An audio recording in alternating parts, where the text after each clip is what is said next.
you own it. Let every mile bring a smile, yeah. Welcome back to another episode of the Road of Life podcast with Meredith and Craig. And this week's episode is all about double standards. Sneaky little ways that eat away at your connection. And they happen when you hold the other person to a higher or just different expectation than you hold yourself to.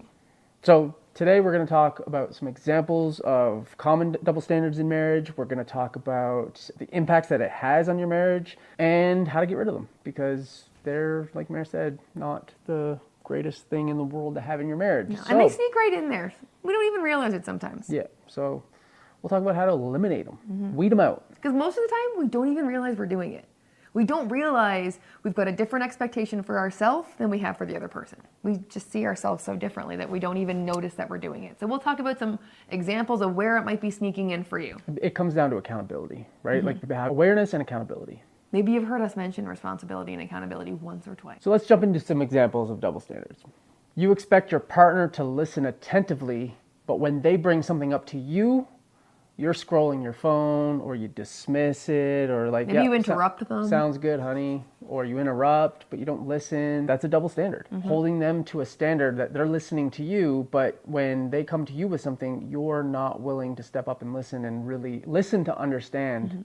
Empathy. Yeah, you're not giving them the same thing that you're asking for from them. And that's going to make them feel like unheard, unappreciated, undervalued. And it's hard sometimes for us to see it when we're doing it because we can justify to ourselves so well. Yeah. Like we can justify, hey, I know, but I had something really important that I had to get across. Like I had to tell you right now, so I had to interrupt you. Or I was doing something really important on my phone. I had to get that done. Yeah. It's easy for us to justify our own behaviors. But when we see it in the other person, we don't give them the same grace. It just is like, yeah, I just bared my soul. I had this problem and you just dismissed it completely. Not holding them to the same standard that, well, maybe they were just finishing up an email or something I was interrupting and, giving the benefit of the doubt a little bit. So it takes a really hard look at yourself and your behavior to be aware of where you're maybe not meeting your own expectation for them. Yeah. Another big one is in the division of labor of the house. Yeah, like, for sure. Yeah, right? So you expect them to put the kids to bed, clean the kitchen, have dinner ready, all these things, but you're not willing to chip in and help out with some of those things. Or even acknowledge that the other person is doing them. And sometimes it's sort of an uncommunicated expectation. Like the expectation is just there that one person is sort of takes the lead on the household stuff and the other person maybe chips in, maybe doesn't. And that's where the resentment tends to come in, is when the other person isn't chipping in and at the very least not acknowledging and appreciating and valuing the work the other person is doing. And vice versa. So maybe you're expecting them to chip in and help you more, but when they're overwhelmed with something in their set of expectations and their set of responsibilities, you're not offering to chip in with them. So if you're expecting the chip in on your side, then it's important to also offer the chip in on the other side. Support. Chip in, support, whatever you want to call it. You know what I mean. You got it. All right. What about when you want your partner to comfort you when you're upset, but when they come to you with something, you just go into problem-solving mode? Yeah. Like, it's a different standard. Like, that's a double standard in that my expectation of them when I go to them with something is that they're listening and helping me. But when they come to me, I just jump right into problem-solving mode. I don't actually listen for just the sake of being there for them. Yeah. As much as solving the problem. Yeah, it comes from a great place. It comes from a good place. And most of these don't come from a bad place. No. It comes from just a general lack of awareness of your own behavior and a lack of taking that responsibility lens to all of it. I call it out specifically with this one because a lot of times we see a big difference between men and women with this. Yeah. One, with emotional support, is men want to, typically they want their partner to be happy. So they jump in, they say, okay, this obviously is making you unhappy. I want to solve this for you so that you are happy. And then when you come to me, you want to be heard. And if I start solving your problem, that's not what you came to me for. Right. So there's a bit of a double standard there. Exactly. Yeah. Yeah. I want you to just listen while I'm going to figure it out, but I just need to vent. Yeah.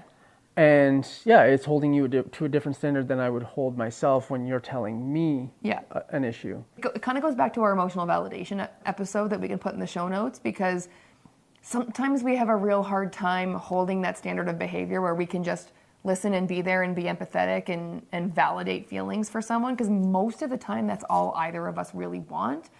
But when I don't understand your feelings fully, like if I wouldn't feel the same way in the same situation, then I have a tendency probably more to dismiss that. Like, well, that doesn't make sense. Like, of course you shouldn't feel that way. That's not what that person meant. Like, why would you feel that way? And when I'm doing that, I'm trying to make you feel better. Like, oh, that's not what they meant. You shouldn't feel so bad about it.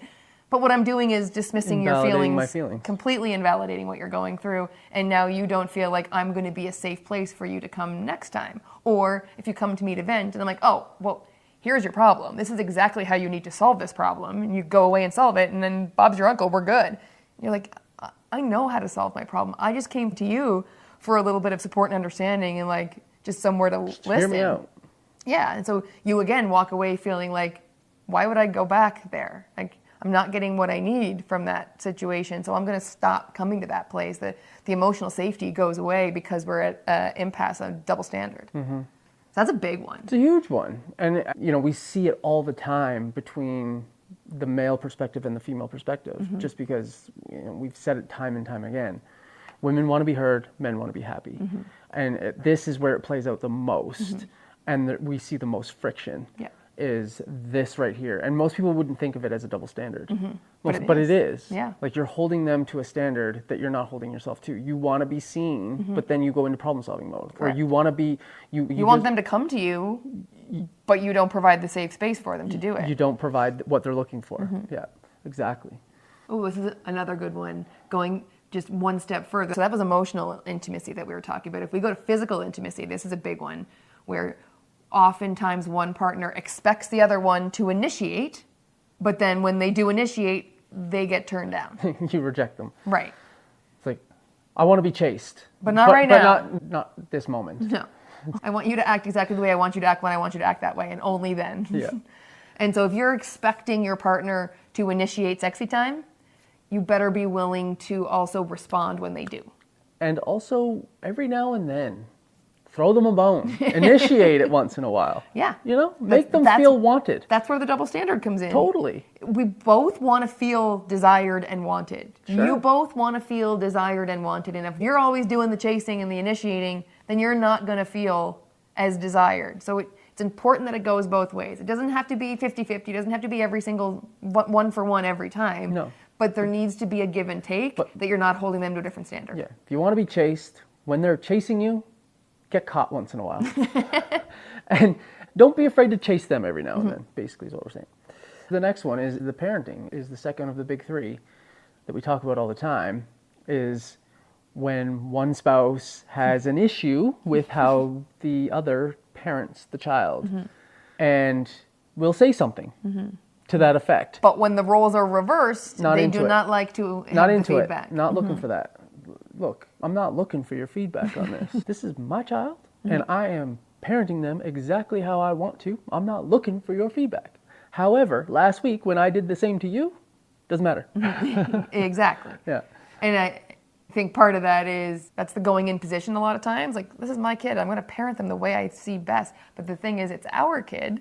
And if you're going to parent together, there has to be a willingness on both sides to accept a little bit of feedback.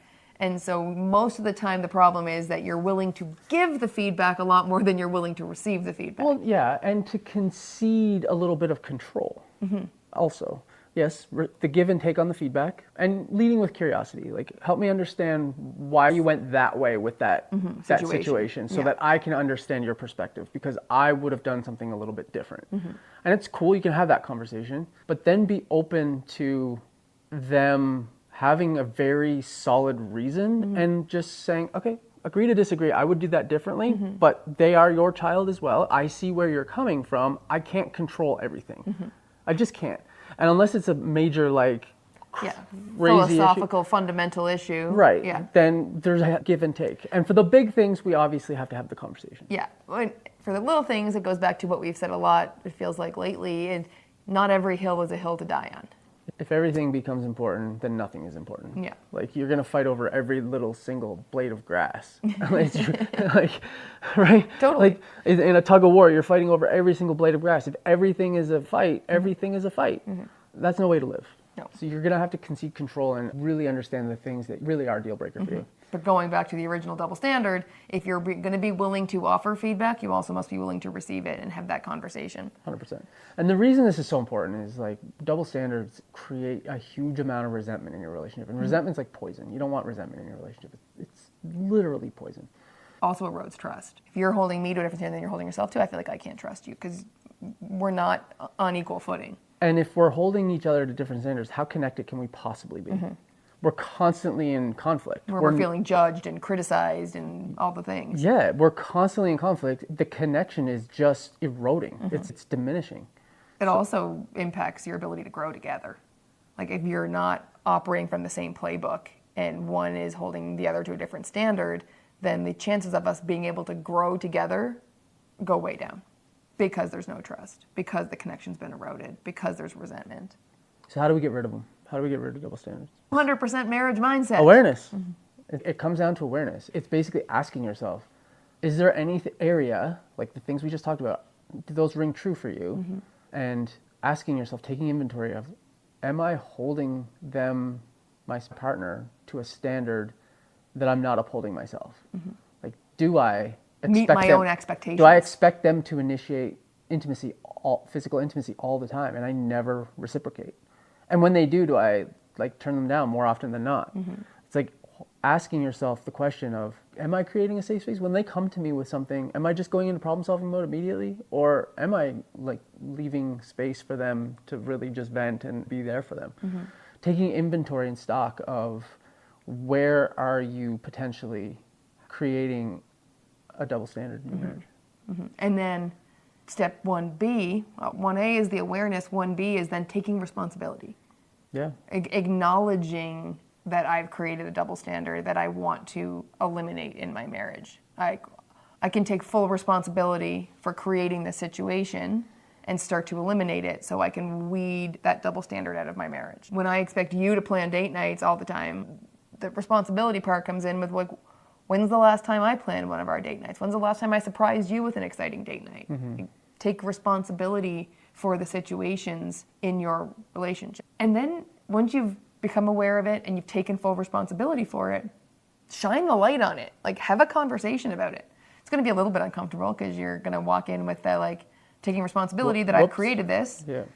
But I'm taking responsibility for getting rid of it. So it's going to be a little bit of an awkward conversation, but we're getting good at those. Yeah. Like all of us through these podcast episodes, there's always a little bit of an uncomfortable conversation required. Shine a light on what you've created. And anything like this is going to require, like we talk about empathy all the time. It's really put yourself in their shoes. Like they're coming to you hat in hand or we've created a double standard. It's just put yourself in their shoes, understand where they're coming from and just understand that it could easily be me. I could easily be in that same situation, or I could have created the double standard, and just see the relationship from their perspective. Like we talked about with the parenting, like lead with curiosity. Curiosity and empathy will literally change everything in your marriage. If you deploy curiosity and empathy in every aspect of your marriage, it changes. Like Everything. It's literally that simple. And then co-create the solution together. Yeah. Like shine the light on it, lead with empathy and curiosity, and then figure it out together. How are we going to change this situation so that it doesn't continue and we don't continue to erode trust and resentment and all the things? Yeah. And then once you've got that solution figured out together, then you're going to put it into practice. And you're not going to get it right every time. Yeah. This is a habit, this is a groove that you've gotten into. So it's going to take some high-level awareness for both of you to not fall into old patterns and old behaviors. And so when you find yourself doing it the new way, responding in a new way, not holding yourself to separate expectations, celebrate that. Because there's going to be times where you are going to fall back into old patterns and you're all going to fall back into old behaviors. So celebrate the times that you're doing it well so that those become more common than the old ways. If we've said it once, we've said it a million times. Celebrations are a secret sauce to your marriage. Like it keeps you in momentum. It keeps you winning. If you keep celebrating, you keep finding ways to celebrate. You keep You keep finding ways to win and celebrate more. So keep on trucking. Keep celebrating. So that's how you eliminate double standards in your marriage. Double standards, baby. So Get rid of them. what's the one action you're going to take coming out of this episode? So this goes beyond a fun little chit chat with us, but goes into actual transformation in your relationship. Pick one thing. And then the second thing you could probably do is just share this with your partner, with a friend, with someone else who might find it valuable. That would be awesome. We'd appreciate it. And then we will see you next week. Before we wrap up, we just want to remind you about something really special we've created, the Infinite Relationship Mastermind. It's like a VIP backstage pass for anyone looking to level up any and all of the relationships in their life. And we're not just talking about the relationship with your spouse, though it does include that one. We're also talking about the relationships with yourself, your friends, your business partners, your family, all the important people in your life. This mastermind is for anyone ready to take all of their relationships to a whole new level. Whether you're thriving and you want to thrive even more, or you're feeling a little stuck and need some extra love and support. We host exclusive live courses. We create a safe, no judgment space where members can just open up and honestly just have a ton of fun connecting with other amazing people who are building stronger relationships. And to be honest, the transformations we've seen are incredible, and it's exactly why we do what we do. It fills our heart like nothing else. Now, we are super protective of this community because it is all about trust, love, and support. So it's not for everybody. But if this does sound like it might tickle your fancy, then check out the link in the show notes and reach out to us if you have any questions. We'd love to chat and see if it's a fit for you. And as always, thank you so much for being a part of our journey on the road of life. And remember, you've got this, and we're here to help you every step of the way. So we'll see you next week. Bye for now. Road of life, yes, you own it.